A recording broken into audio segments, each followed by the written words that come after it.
弟兄姊妹平安，今日所讀嘅經文係約書亞記第16章1節至17章18節，主題係河西分地，以法蓮和瑪拿西。作者喺約書亞記第16章記載約瑟嘅子孫分到嘅產業，首先係俾以法蓮支派，仲詳細講到佢哋由約旦河去到地中海嘅地界，同埋各個城同邊界點樣劃分。跟住作者就記述，以法蓮人冇完全趕走住喺基色嘅迦南人，反而容許佢哋繼續住喺以法蓮中間，只係叫佢哋做苦工。而約書亞記第17章就講到瑪拿西半個支派喺約旦河西分到嘅產業，亦提到西羅非哈嘅女兒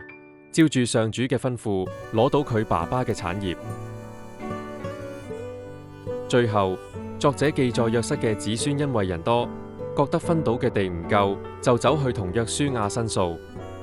而約書亞就吩咐佢哋上山開墾，仲要趕走嗰啲有鐵車嘅迦南人。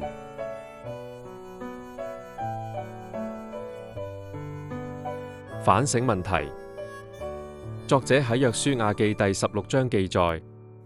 以法蓮人冇完全將迦南人趕走，容許佢哋繼續住喺以法蓮人嘅中間。咁你有冇容許一啲唔信服嘅地方繼續留喺你嘅生命入面呢？